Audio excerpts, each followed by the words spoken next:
السلام علیکم ورحمۃ اللہ وبرکاتہ۔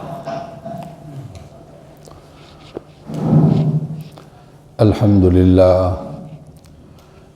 للہ نحمدہ ونستعینہ ونستغفرہ ونعوذ باللہ من شرور انفسنا ومن سیئات اعمالنا، من يهده الله فلا مضل له ومن يضلل فلا هادي له، وأشهد أن لا إله إلا الله وحده لا شريك له،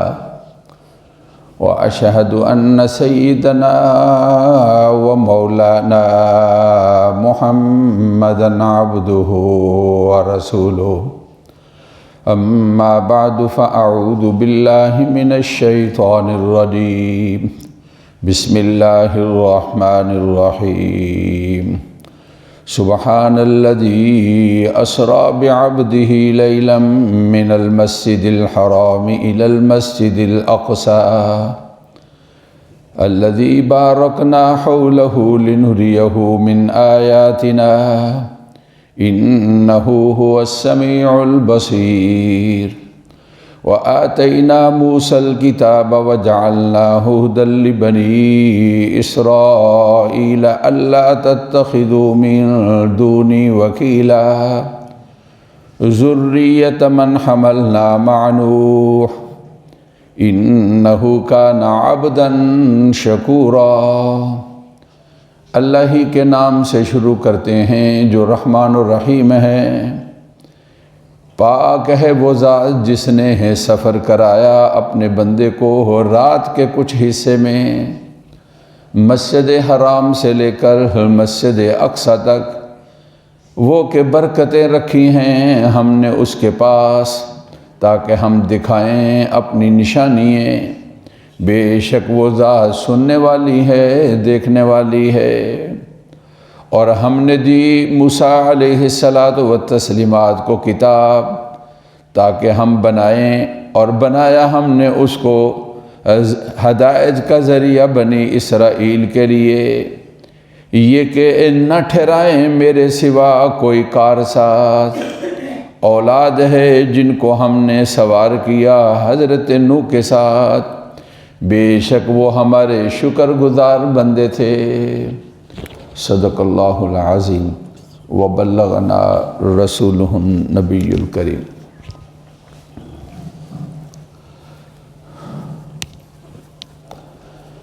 گزشتہ جمعے واقعہ معراج کے بارے میں تذکرہ کیا تھا، اور واقعہ معراج جو ہے معراج شریف کا مہینہ، اس کی 27ویں شب کو یہ واقعہ پیش آیا ہے۔ اب وہ مہینہ ختم ہو گیا ہے اور اب مہینہ شعبان کا شروع ہو گیا۔ اب اس کے بعد جو ہیں رمضان المبارک آ جائے گا، 3 جمعے گزریں گے تو پھر اس کے بعد رمضان المبارک کا برکتوں والا مہینہ آ جائے گا۔ تو معراج شریف کے بارے میں یا واقعہ معراج کے بارے میں گزشتہ جمعے تھوڑا سا عرض کیا تھا کہ یہ رسول اللہ صلی اللہ علیہ وسلم کا معجزہ ہے۔ معجزہ کہتے ہیں جب اللہ تعالیٰ کوئی عجیب کام اپنے بندے کے ہاتھ سے ظاہر فرماتے ہیں، اس کو معجزہ کہا جاتا ہے۔ عام بندے طاقت اور قوت اس کام کو کرنے سے عاجز ہوتی ہے، وہ نبی کے ہاتھ پر، اللہ کے نبی اور پیغمبر کے ہاتھ پر وہ کام ظاہر ہوتا ہے، اور پیچھے طاقت اللہ تعالیٰ کی ہوتی ہے، مرضی اور منشا اللہ تعالیٰ کی ہوتی ہے، اور وہ کام جو ہے وہ ہو جاتا ہے۔ جب کسی کام کو معجزہ کہا جاتا ہے، پھر وہ بات عقل کے دائرہ میں نہیں رہتی کہ عقل کیا کہتی ہے۔ اللہ رب العزت کی ذات نے کچھ علوم یعنی چیزیں ایسی رکھی ہیں آنکھوں سے نظر آتی ہیں، کچھ چیزیں ہیں جن کا پتہ کانوں سے چلتا ہے، کچھ چیزیں ہیں ان کا پتہ سونگھنے سے چلتا ہے، اور کچھ چیزیں ہیں جن کا پتہ ہاتھ لگانے اور مس کرنے سے پتہ چلتا ہے۔ اور پھر کچھ چیزیں ایسی ہیں ان کا تعلق عقل کے ساتھ ہے، اور بہت ساری چیزیں ایسی ہیں جو عقل سے ماورا ہیں، اور عقل یعنی نہ یہ حواس خمسہ ظاہرہ ان سے ان چیزوں کا حصول ہوتا ہے، اور نہ ہی عقل کے ساتھ اس چیز کو حاصل کیا جاتا ہے، بلکہ اس کا تعلق اللہ تعالیٰ کی وحی کے ساتھ، اللہ تعالیٰ کے پیغام کے ساتھ، جو اللہ تعالیٰ اپنے نبیوں اور پیغمبروں کو دیتے ہیں، اس پیغام کے ساتھ اس کا تعلق ہے۔ اگر آدمی سارے واقعات کو اور ساری چیزوں کو عقل کے ساتھ ٹٹولنے لگ جائے کہ یہ بات عقل میں آتی ہے نہیں آتی، اور یہ بات عقل کے مطابق ہے نہیں مطابق، یہ بات عقل کے خلاف ہے یا عقل کے موافق ہے، تو پھر دین اور اسلام کو آدمی عقل کے تابع کر دے گا، اور جہاں جہاں عقل چلے گی اور جہاں جہاں ہماری عقل اور کے ساتھ مطابقت آئے گی، اس طرح پھر ہم اس کو دین اور اسلام مان لیں گے، وگرنہ اس کا انکار کر دیا جائے گا۔ پھر عقل کے لحاظ سے لوگوں کے درجات مختلف ہیں، کوئی تھوڑی عقل والا، کوئی زیادہ عقل والا، کوئی اس سے زیادہ عقل والا ہے، تو اس کا مطلب یہ ہوگا کہ دین اور اسلام کے لحاظ سے کوئی تھوڑے ہوں گے، اور کچھ ایسے ہوں گے جو دین اور اسلام کے اندر زیادہ ہوں گے، اور کچھ وہ ہیں جو دین اور اسلام کے اندر اس سے بھی زیادہ ہوں گے۔ اللہ کے بات ایسے نہیں ہے۔ دین اور اسلام ایک اللہ تعالیٰ نے بندے کے لیے عقیدہ بنایا ہے، یہ عقیدہ ہر مسلمان کا، اور یہ عقیدہ اللہ رب العزت پر ایمان لانے والے کا، اللہ کے رسول صلی اللہ علیہ وسلم پر ایمان لانے کا۔ مجھے ان باتوں کا تذکرہ اس لیے کرنا ہے کہ آج کے دور کے اندر ہر چیز کو عقل کے ساتھ ملایا جاتا ہے، اور جب بات عقل کے خلاف آتی ہے تو بعض اپنے لوگ بھی اس کی تعویل کرنے لگتے ہیں، اور اس کی مختلف تعبیر اپنے سے پیش کرنے کی اپنی عقل کے لحاظ سے پیش کرتے ہیں۔ ہمیں ضرورت نہیں ہے، اس لیے کہ دین عقل کے تابع، اس کو کہا جائے کہ جو چیز عقل کے تابع ہونے کا مطلب جو چیز عقل کے خلاف ہے اس کو دین سے نکال دیا جائے، اور اس کا دین کے ساتھ تعلق کو توڑ دیا جائے، اور اس کو دین سے ختم کر دیا جائے۔ جب اس طرح کی بات آتی ہے تو پھر آدمی رائے راست سے ہٹ جاتا ہے اور غلط اور گمراہ راستہ اختیار کر لیتا ہے۔ جو بات ہمیں قرآن نے کہہ دی، جو بات ہمیں صاحب قرآن یعنی رسول اللہ صلی اللہ علیہ وسلم نے فرما دی، ہم نے ان کو مان لیا، اور ہمارا ایمان یہ ہے کہ ہم اس کو مان لیں، اور ہم اس کے اوپر آمنا و صدقنا کہیں، اور اس کے اندر کسی بھی تردد کے بارے میں ہمارے ذہن کے اندر کوئی چیز اور کوئی بات نہیں آنی چاہیے۔ مختلف چیزیں مختلف زمانوں کے اندر کہیں گئیں، یہ واقعہ یعنی اب جو اس طرح کے عقل کے تابع دار لوگ ہیں، اس واقعہ کو بیان کرنے کا مقصد بھلا کیا کہتے ہیں، یہ خواب تھی جو رسول اللہ صلی اللہ علیہ وسلم کو آئی، آپ نے اس خواب کا تذکرہ کیا ہے۔ اب دیکھو، خواب میں اکثر لوگ کہتے ہیں جی میں رات مدینہ پاک میں تھا،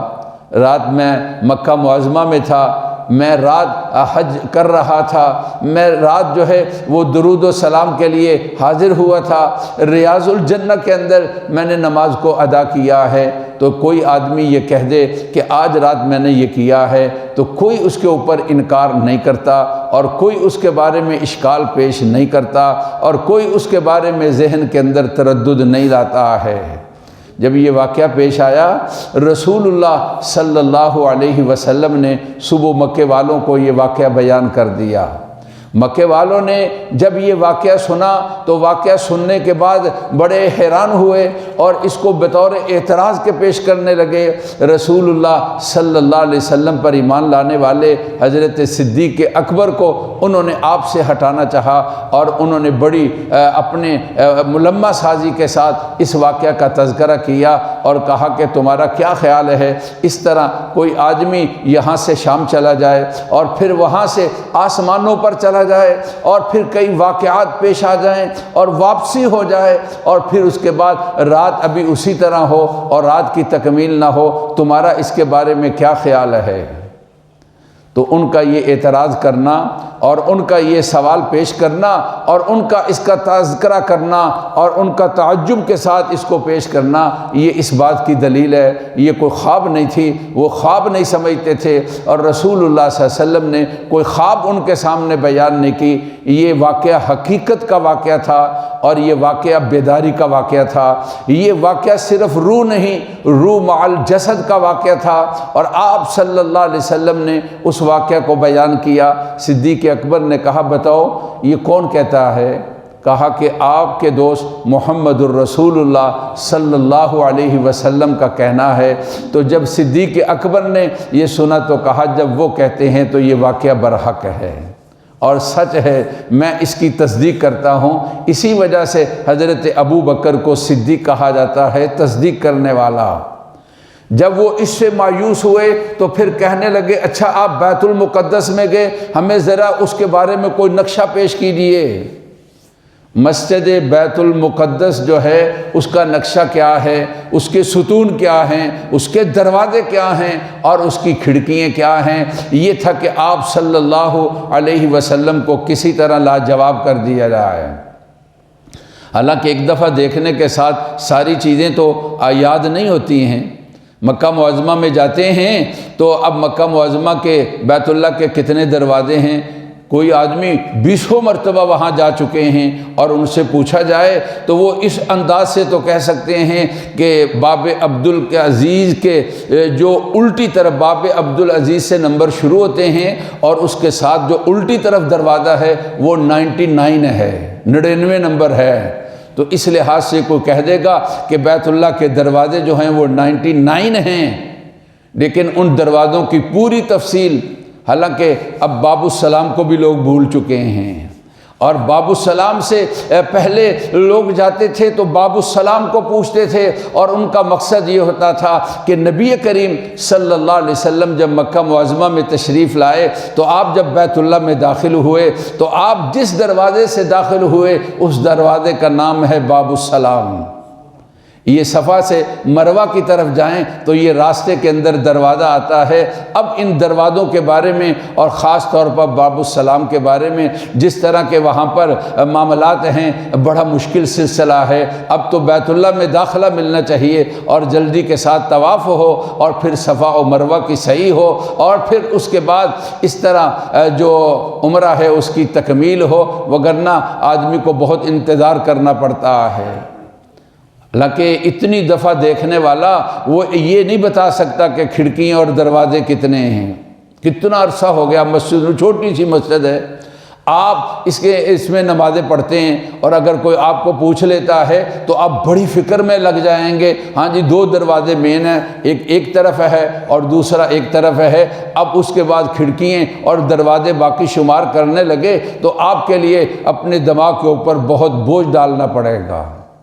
رسول اللہ صلی اللہ علیہ وسلم نے فرمایا اللہ تعالیٰ کی ذات نے بیت المقدس سے جتنے پردے تھے وہ سارے ہٹا دیے۔ اس طرح بیت المقدس میرے سامنے تھا اور جو مجھ سے سوال کرتے تو میں اس کے بارے میں جواب دیتا۔ اتنے دروازے ہیں، اتنے روشن دان ہیں، اتنی اس کی کھڑکیاں ہیں اور اس طرح اس کے ستون ہیں، میں نے ان کو ساری کی ساری باتوں کا جواب دے دیا۔ یہ ان کا سوال کرنا اور اس طرح پھر رسول اللہ صلی اللہ علیہ وسلم کا جواب دینا، یہ بات بھی علامت ہے اس بات کی یہ کوئی واقعہ خواب کا واقعہ نہیں ہے۔ یہ واقعہ جو تھا یہ بیداری کا واقعہ تھا، اور واقعہ معراج بیداری کے اندر رسول اللہ صلی اللہ علیہ وسلم کی ذات نے، اللہ رب العزت نے آپ کے ساتھ یہ معاملہ پیش کیا ہے۔ جب بات یہ ذہن میں بیٹھ جائے کہ یہ معجزہ ہے، جس اللہ کی ذات نے پتھر سے ایک زندہ اونٹنی کو نکال لیا، اور جس اللہ کی ذات نے پانی کے اندر خشک راستے بنا دیے، جس اللہ کی ذات نے قبر سے قبر پھٹتی ہے اور مردے کو زندہ کر دیتا ہے، میرے اللہ اپنے نبی، نبیوں کے سردار نبی اور امام الانبیاء نبی، اللہ رب العزت کی ذات ان کے ہاتھ سے اس طرح کے عجیب واقعہ کا ظہور کر دے تو کوئی بعید بات نہیں ہے۔ رسول اللہ صلی اللہ علیہ وسلم کے معجزات 3000 سے زیادہ معجزات امام قاضی جو مختلف حضرات نے جو کتابیں لکھی ہیں معجزات پر، ان کے اندر آپ صلی اللہ علیہ وسلم کے معجزات کو 3000 معجزات سے زیادہ جو ہیں ان معجزات کو بیان کیا ہے۔ الشفا کتاب کا نام ہے، اس کے اندر آپ صلی اللہ علیہ وسلم کے معجزات کا تذکرہ ہے۔ اور پھر رسول اللہ صلی اللہ علیہ وسلم سے سوال کرتے ہیں کہ آپ نے شام سے واپسی کی ہے، ذرا آپ ہم کو بتائیے تو صحیح، ایک ہمارا قافلہ جو تجارت کے لیے شام گیا ہے وہ ابھی تک آیا نہیں، اس کی کیا رکاوٹ ہے، کیا مسئلہ ہے، وہ کیوں نہیں پہنچا اور وہ کب پہنچے گا، اس کے بارے میں آپ ہمیں بیان کر دیجئے۔ اب ذرا غور کریں کہ ایسا سفر جس کا تعلق جو ہے عام راستے کے ساتھ نہیں ہے اور جس کا تعلق زمین کے ساتھ نہیں ہے، اور پھر ان کا سوال کرنا ایک ایسی چیز کا جس کا تعلق زمین کے ساتھ ہے، حالانکہ یہ کوئی سوال بنتا نہیں تھا۔ مقصد ان کا سوال سے رسول اللہ صلی اللہ علیہ وسلم کو کسی طرح لاجواب کرنا تھا، اور اللہ تعالیٰ کی جانب سے بھی فیصلہ یہ تھا کہ آج ہمارے نبی محمد الرسول اللہ صلی اللہ علیہ وسلم سے جس چیز کا انہوں نے سوال کرنا ہے، اللہ تعالیٰ کے ہاں بھی فیصلہ ہو چکا تھا، ہر اس چیز کا جواب آئے گا اور رسول اللہ صلی اللہ علیہ وسلم کی ذات اقدس جواب دے گی۔ چنانچہ آپ نے کہا جس قافلے کے بارے میں آپ نے بتایا ہے وہ قافلہ راستے کے اندر لیٹ ہو گیا، اور اس کی وجہ یہ ہے کہ ان کا ایک سواری، ایک اونٹ جو ہے وہ گم ہو گیا ہے، اور اس کی تلاش کی وجہ سے وہ لوگ لیٹ ہو گئے۔ اب وہ قافلہ آنے والا ہے اور پہنچے گا، اس کے بعد جو دن تھا آپ نے کہا اس کے 2-3 دن بعد بدھ کا دن آ رہا تھا، کہا کہ بدھ والے دن وہ قافلہ جو ہے وہ مکہ معظمہ کے اندر پہنچ جائے گا، اور جب وہ آئے گا تو اس کے آگے آگے جو میں نے دیکھا ایک بھورے رنگ کا اونٹ تھا، اور جس کے اوپر بہت زیادہ بوجھ ڈالا گیا تھا، اور وہ آگے ہوگا۔ اس طرح وہ تجارتی قافلہ جو ہے وہ مکہ معظمہ کے اندر داخل ہوگا۔ کہتے ہیں شام قریب آ گئی اور ابھی تک قافلہ نہیں آیا تھا، پھر اللہ رب العزت کی ذات نے شام سے پہلے اس قافلے کو مکہ معظمہ کے اندر داخل فرما دیا، اور آپ صلی اللہ علیہ وسلم کی یہ بات بھی سچی ہو گئی، اور پھر انہوں نے بتا دیا ہمارے لیٹ آنے کی وجہ ایک اونٹ جو ہے وہ راستے کے اندر گم ہو گیا تھا۔ خلاصہ کلام یہ ہے کہ آج جب ادھر ادھر دیکھا جاتا ہے، اور جو بڑے محقق اور مدقق لوگ ہیں وہ جو اپنے آپ کو اسلام کا وکیل ثابت کرنے کے لیے اس واقعہ کو یہ کہہ دیتے ہیں، اور یہ کہنے کی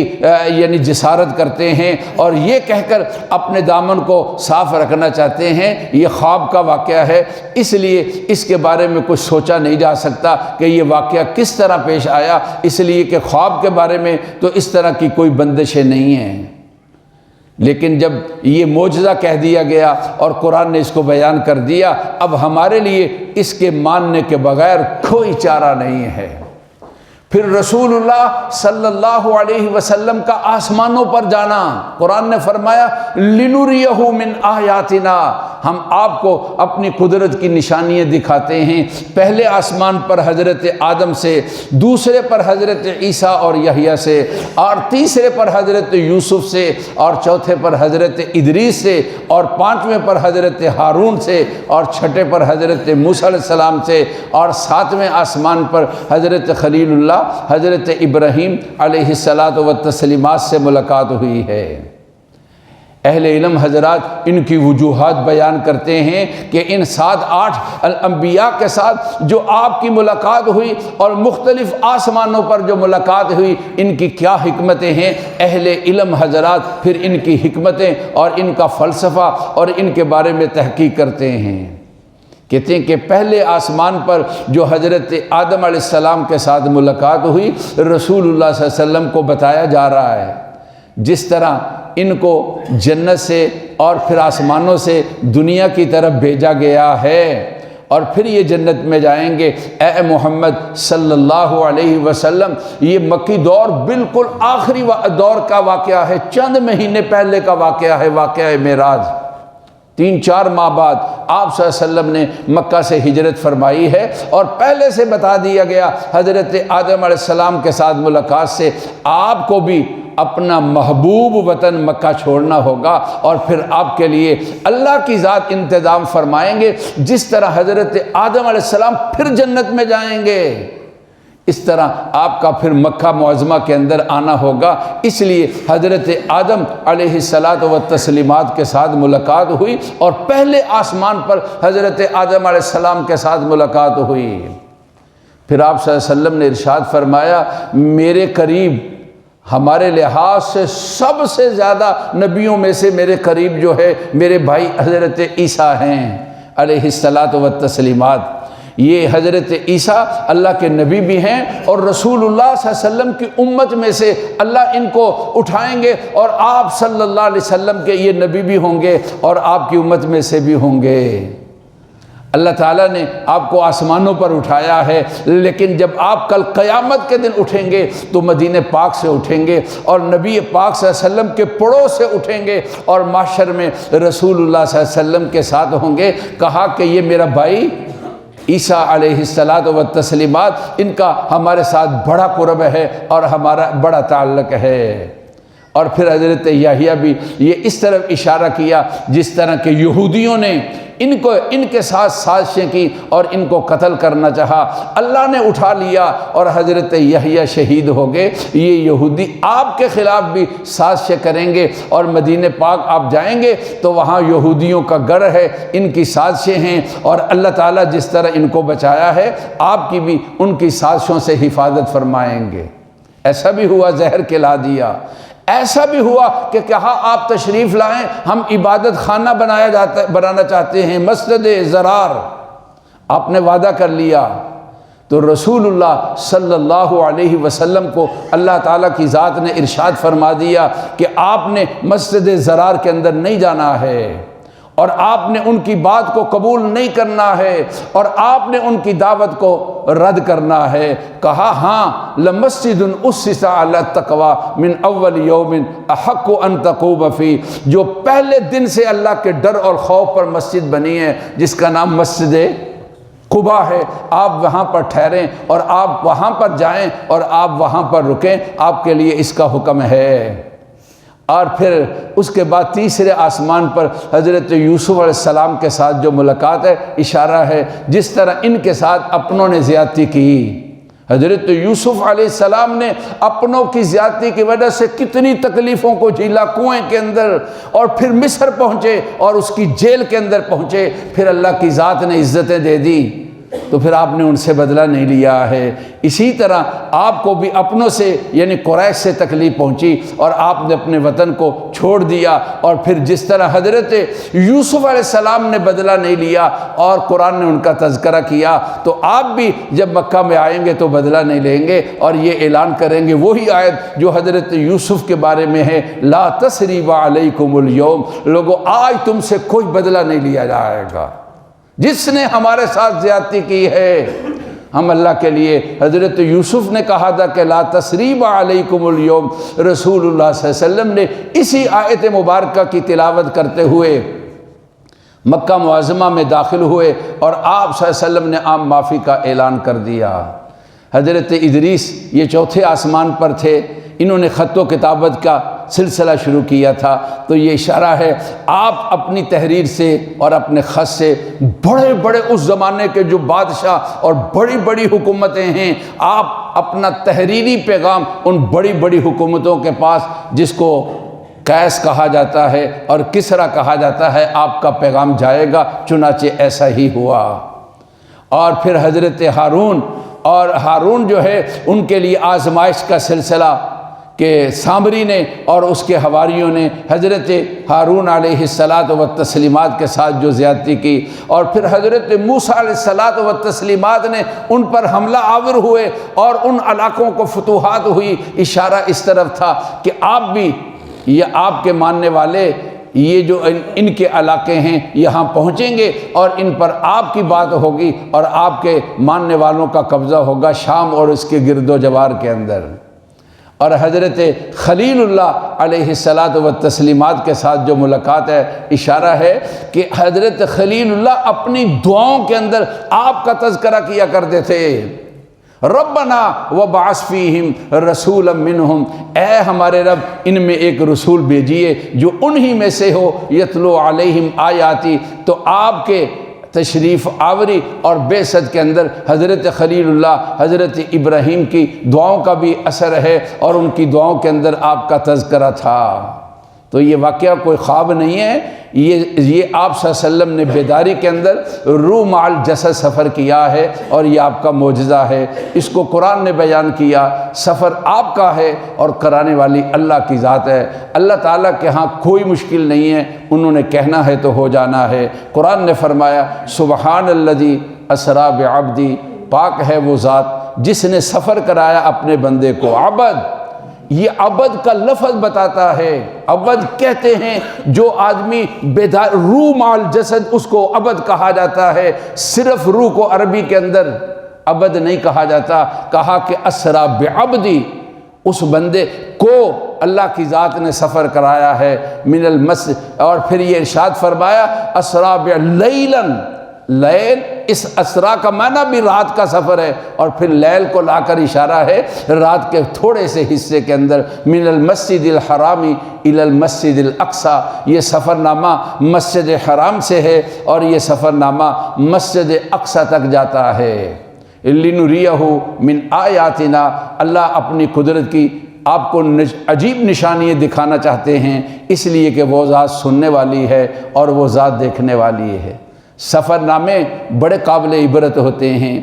رسول اللہ یہ صلی اللہ علیہ وسلم کا معراج شریف یہ سفر نامہ ہے، اس کے اندر بڑی عبرت والی باتیں ہیں، ان میں سے کچھ کا تذکرہ انشاءاللہ تعالی آئندہ جمعے بھی ہوگا۔ اللہ تعالی ہمارا کہا سننا قبول فرمائے۔ ربنا تقبل منا انک انت السمیع العلیم، سنتے ادا فرما دیجیے۔